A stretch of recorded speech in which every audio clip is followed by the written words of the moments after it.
आखिर क्यों एक घमंडी रानी को बनना पड़ा एक बंदर का गुलाम।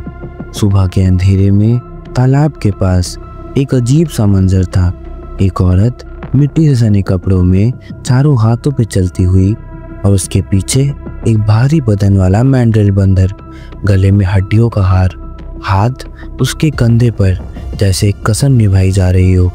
वो कभी एक घमंडी रानी थी, एलीरा, राजवंश की अकेली वारिस।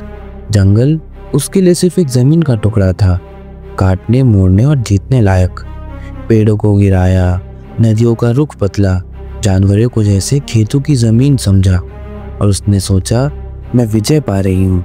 पर एक रात उसने एक पूरे जानवरों के कुनबे को जिंदा जला दिया और उस आग के पीछे एक मैंड्रिल बंदर खड़ा था। आंखों में ना डर ना नफरत, सिर्फ एक गहराई। एलीरा हंसी, तू मुझे रोकेगा बंदर? लेकिन अगले दिन एलीरा की दुनिया बदल चुकी थी। आवाज़ चली गई, पैर काम करने बंद कर दिए, सिर्फ हाथों पे घिसती थी और कपड़ों में सिर्फ मिट्टी। ना दरबार ना रियासत, बस जंगल और उस बंदर का साया। ना किसी ने उसे बांधा ना सजा दी, जंगल ने बस एक सफ़र दिया। रोज सुबह तालाब तक ले जाता था वो बंदर।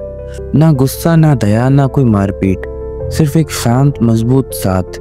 लोगों ने समझा ये दंड है, पर ये एक अहंकार का विसर्जन था।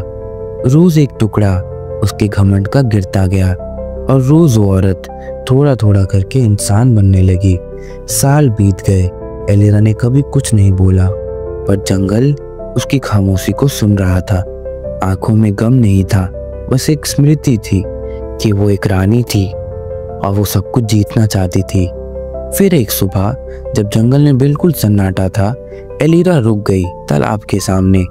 बंदर की आंखों में देखा और पहली बार बोली, धन्यवाद। वो झुक गया, हाथ जोड़ा और बिना आवाज़ किए जंगल के अंधेरों में गुम हो गया। एलीरा उस दिन खड़ी हुई, ना एक रानी बनके ना एक जानवर बनके, बस एक इंसान। आंखों में आंसू नहीं, पर एक गहरा सुकून था।